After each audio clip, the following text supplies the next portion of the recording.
Kalau laki-laki siapa selingkuh, perempuan bisa kadang kebanyakan perempuan bisa menerima. Tetapi kalau perempuannya yang selingkuh, biasanya laki-laki itu udah nggak mau terima dia balik. Menikah tujuannya pengen bahagia, berrelasi pengen bahagia sampai maut memisahkan, till death do us part. But di tengah-tengah itu mulai hadir orang ketiga yang membuat tadi katanya rusak gitu ya.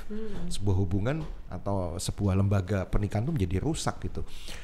Nah terus menghadapi kayak begini gimana? Ini kan kayak mimpi buruk gitu. Buanglah masalah pada pakarnya. Bersama psikiater. Buat apa susah? Bahtera Yuda, 96.4 FM. Ini saya baca Wendy Walter dikabarkan minggat dari rumah, Dok. Ya, heboh ini ya. Sempat heboh beberapa bulan yang lalu. Reza Arab, ini pasangannya, belak-belakan ngaku mantan playboy. Ini selingkuh ini memang dari dulu sampai sekarang, sejak zaman siapa ya? Daud. Ya, dari zaman dulu. Penyakitnya sama tapi mungkin sekarang lebih gampang ya. Lebih gampang dengan fasilitas. Nggak juga, abis ini ada UU loh. Udah baca belum? Apa? Kemarin katanya apa mau UU-nya? ada undang-undang bahwa kalau ada tanpa pasangan menginap di hotel nggak boleh. Oh. Jadi maksudnya yang jadi harus yang sudah menikah ataupun kalau belum menikah ya nggak boleh intinya. Ya, itu kan hotel yang berbintang yang mungkin gampang diakses untuk diperiksa. Kan masih ada kos-kosan. Aduh, ini malah ngajarin selingkuh. Dok, sebenarnya selingkuh itu apa ya? Dokter Aimi pernah mengatakan kepada saya bahwa memang manusia itu cenderung untuk poligami kan? Benar. Menurut penelitian, 97% mamalia itu kan memiliki pasangan lebih dari satu. Hanya 3% yang monogami, salah satunya adalah rubah merah.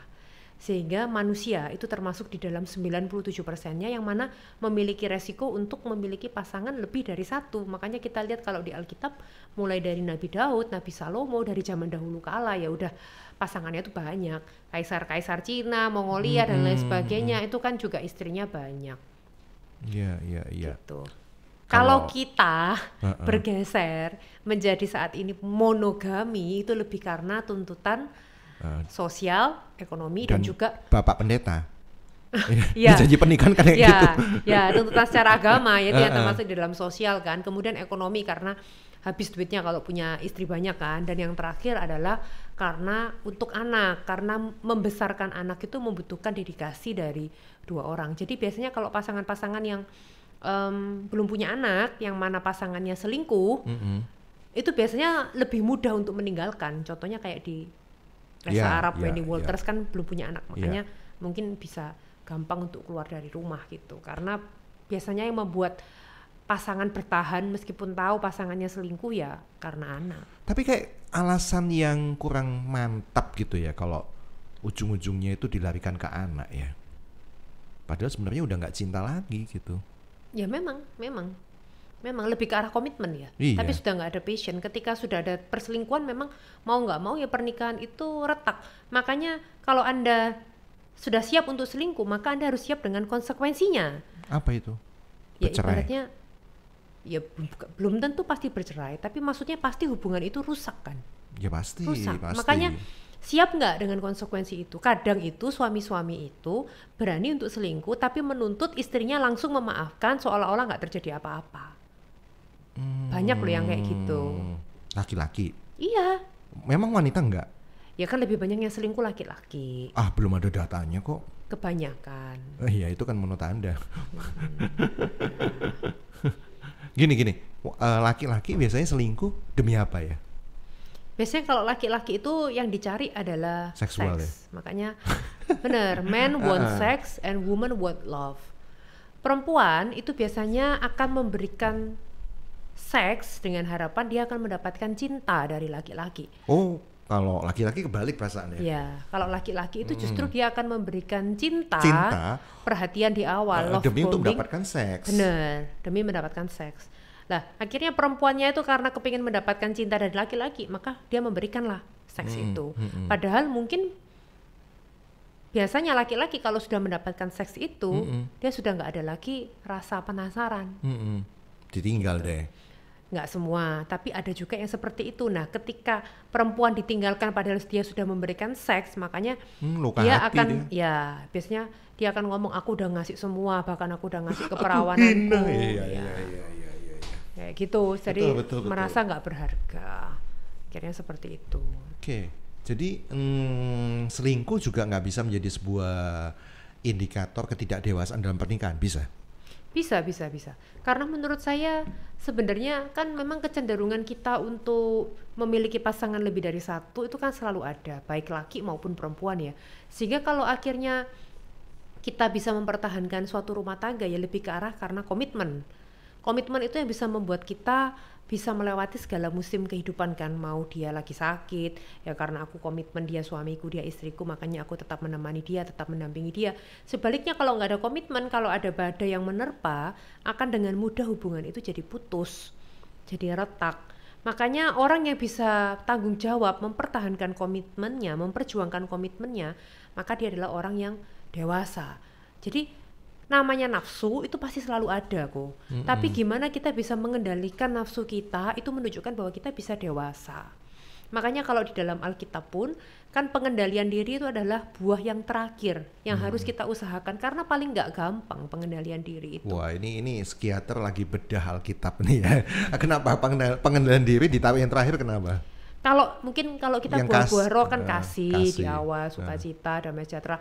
Itu gampang lah ya, kita ya bisa mengusahakannya itu lebih mudah. Kasih kan dasarnya. Tapi yang paling susah itu pengendalian diri. Kita mengendalikan diri kita untuk nggak selingkuh, nafsu seksualnya dijaganya kepada satu orang aja, nggak tergoda, mengendalikan diri kita untuk tidak emosi dan lain sebagainya. Itu kan paling nggak gampang, paling sulit. Makanya pengendalian diri itu yang paling yang terakhir. Bahkan sekelas pemuka agama pun yang setahu saya banyak loh yang jatuh ke dalam dosa perzinahan itu juga banyak. Semua agama ya. Iya, Saya bilangnya semua agama. Iya, ironis juga ya. Kadang-kadang kalau sampai pemuka agama, panutan umat gitu, terus akhirnya malah jatuh dalam perselingkuhan. Kayaknya apa ya, nilai sakral dari sebuah pernikahan tuh kayak nggak ada lagi. Terus buat apa gitu menikah? Kalau hanya untuk diselingkuhin. Oke. Ya siapapun pasti tidak akan pernah mimpi gitu bahwa menikah tujuannya pengen bahagia, berrelasi pengen bahagia sampai maut memisahkan till death do us part. But di tengah-tengah itu mulai hadir orang ketiga yang membuat tadi katanya rusak gitu ya. Sebuah hubungan atau sebuah lembaga pernikahan itu menjadi rusak gitu. Nah terus menghadapi kayak begini gimana? Ini kan kayak mimpi buruk gitu, kena kayak kejatuhan duren. Duren enak ya Mas ya? Loh iya kan? Bingung loh.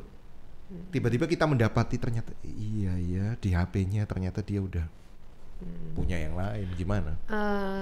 Ya kembali lagi kita nggak bisa selalu curhat ke anak, nanti anak jadi tahu. Anak boleh tahu soal kayak ini? Sebisa mungkin jangan. Nah, karena takutnya nanti sosok figur ayah menjadi rusak. Sebisa mungkin sih ya kalau Anda curhat ya curhatlah ke itu kalau yang selingkuh papanya loh, kalau mamanya ada juga kan mamanya selingkuh. Ada memang. Ya Anda curhat ya ke psikolog atau ke psikiater atau mungkin ke pemuka agama Anda atau mungkin ke orang tua Anda, orang-orang yang dewasa secara rohani ya. Takutnya kalau Anda bercerita kepada anak itu membebani anak dan sosok figur orang tua menjadi hancur gitu kan. Nah, tapi kalau Anda memutuskan untuk lanjut apa enggak dalam suatu pernikahan itu enggak semudah itu kita mengambil keputusan. Harus disesuaikan dengan kondisi Anda. Anda mau lanjut apa enggak meskipun tahu dia selingkuh.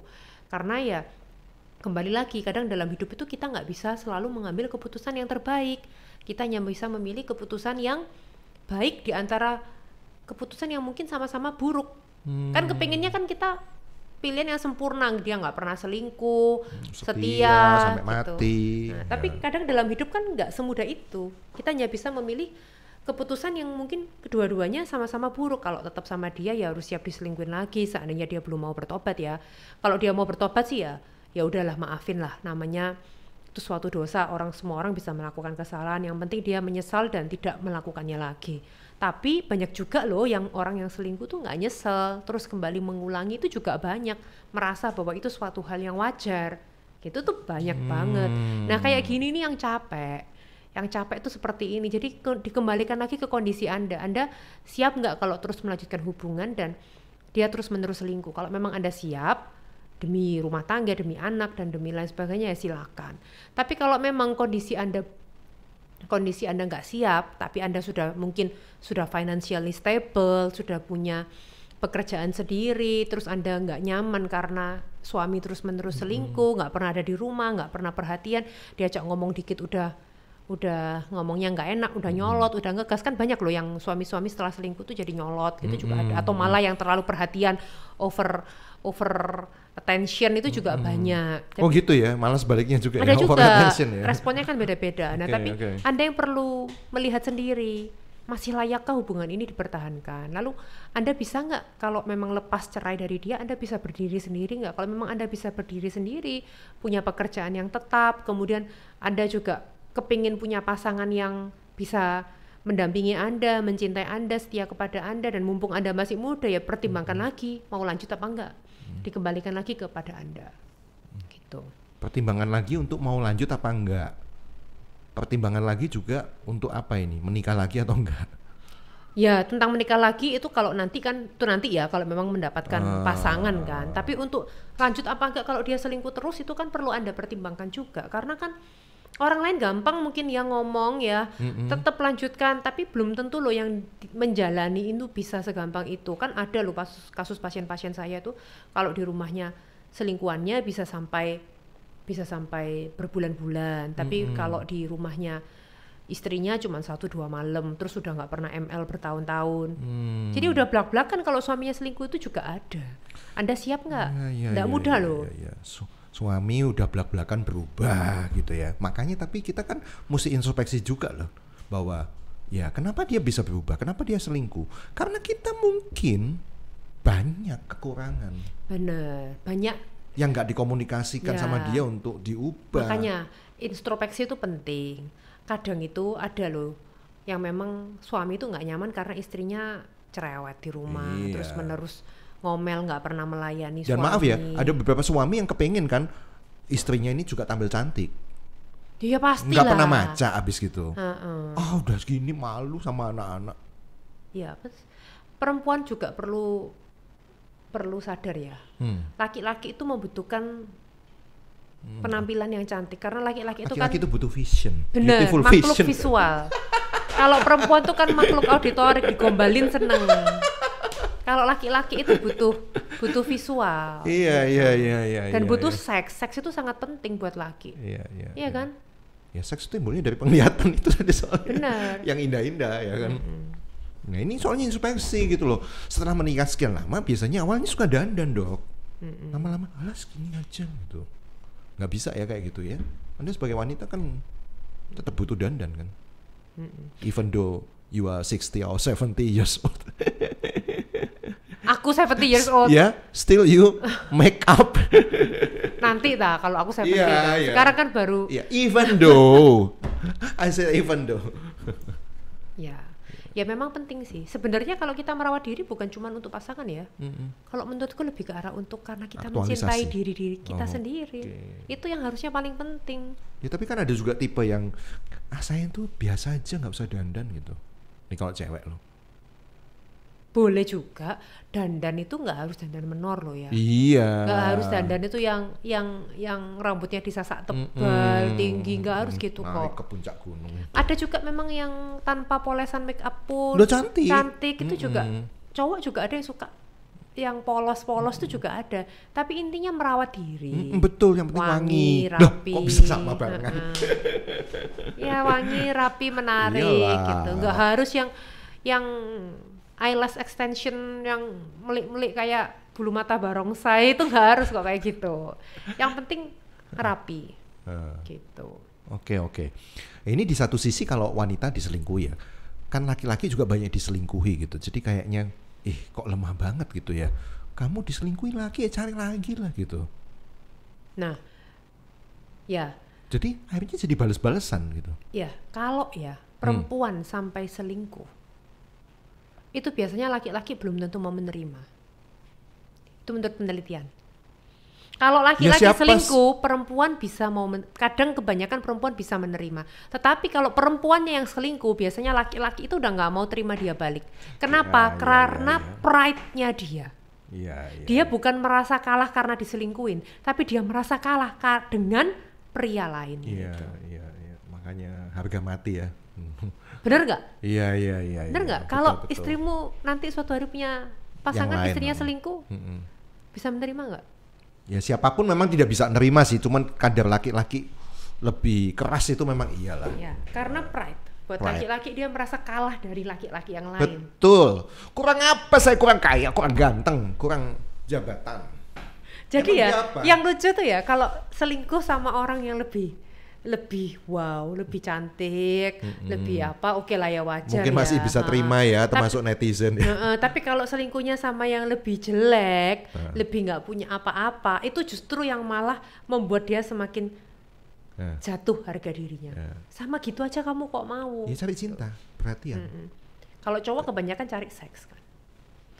Cari seks loh kalau cowok. Makanya kenapa kok cowok-cowok itu bisa fenomena akhir-akhir ini apa? Ada loh yang sampai menghamili, mohon maaf, ART, karyawan, maksudnya yang ART-nya itu kenapa? Karena yang dicari sebenarnya kebanyakan kalau laki-laki itu kan seks.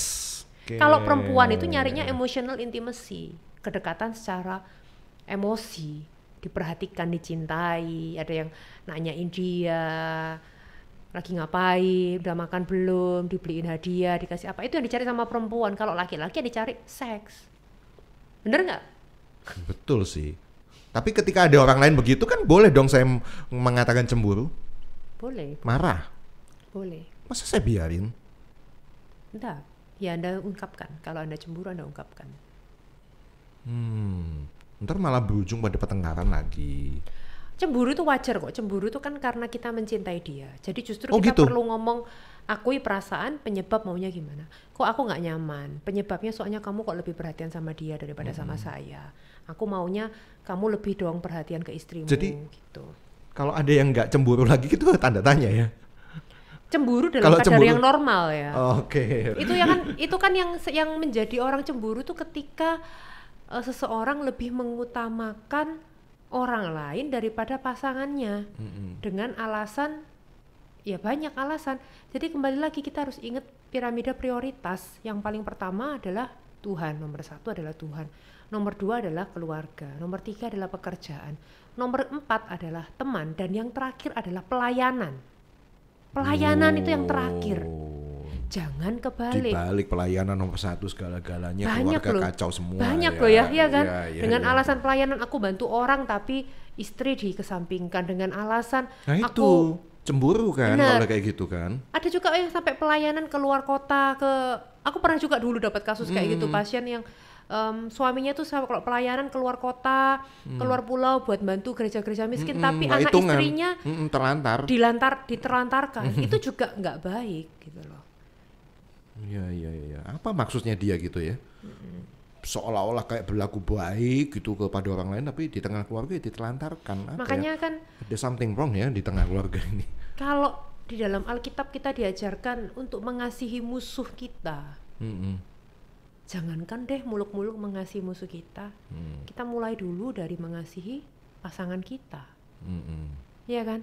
Kadang kita ngelihatnya yang jauh kita rangkul, mengasihi musuh, mengasihi orang lain, selingkuhan, mengasihi pelayanan, orang-orang miskin lah, tapi istri sama anak ditelantarkan. Menurut saya prioritasnya kurang tepat. Ini nih, ketika prioritas terganggu, ya itu mungkin langkah masuk untuk terjadinya perselingkuhan sudah di situ ya, ya kan? Wah, papaku tuh baik dong, gini-gini. Suami saya tuh baik di luar, tapi di dalam. Iya.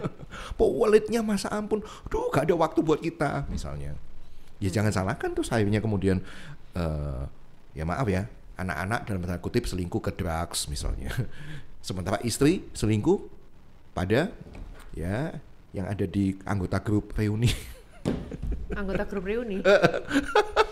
Jangan salahkan kan ya kan? Iya loh, yang kemarin tuh waktu ikut seminar itu kadang itu yang bisa membuat wadah-wadah awal perselingkuhan itu Reuni. mulai dari reuni.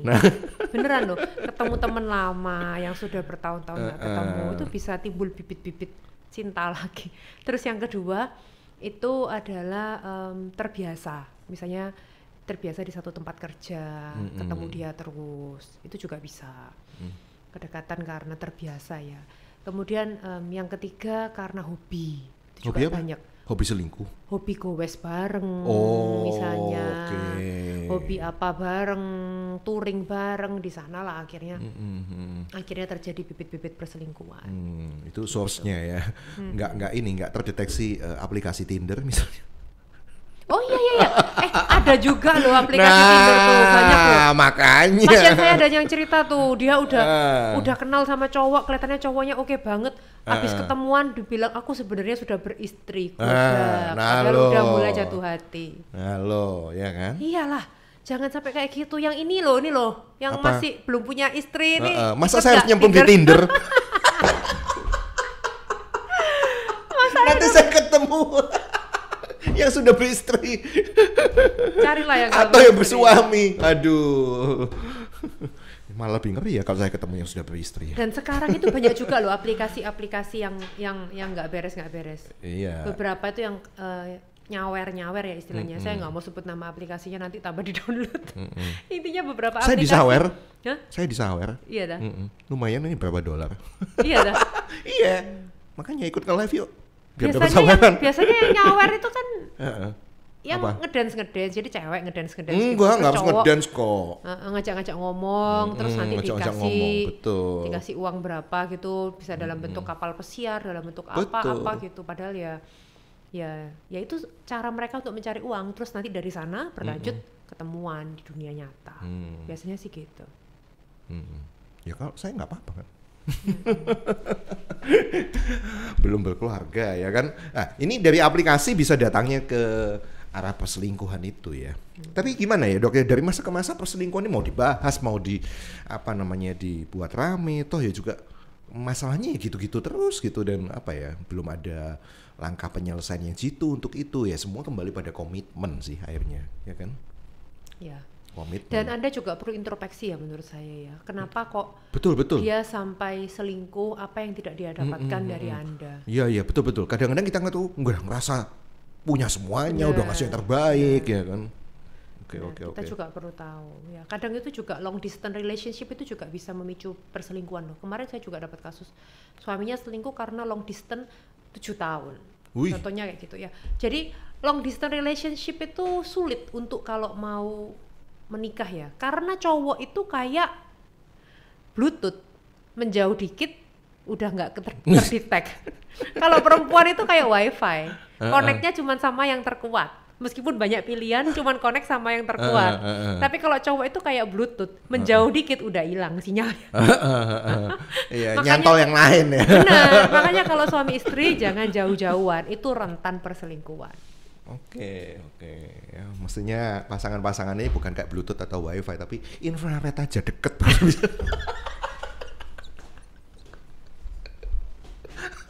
Jadul.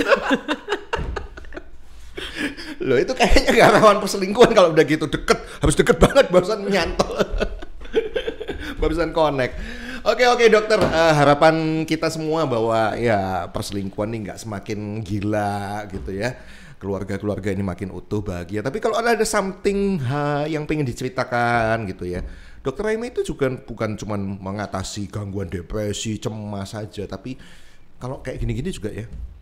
Iya, kalau sampai ada gangguan emosi yang sampai depresi, jadi gara-gara selingkuh sampai depresi, kemudian pasangannya mungkin KDRT sampai mukulin atau apa yang butuh penanganan dengan pengobatan, ya itu memang ke psikiater. Tapi kalau misalnya Anda hanya butuh untuk cerita-cerita tanpa obat, boleh kok ke psikolog, nggak harus ke psikiater. Oke. Silakan psikiater Dr. Raime Nugroho SPKJ di National Hospital ya. Makasih Dr. Raime. Terima kasih. Buanglah masalah pada pakarnya bersama psikiater. Buat apa susah? Bahtera Yuda 96.4 FM.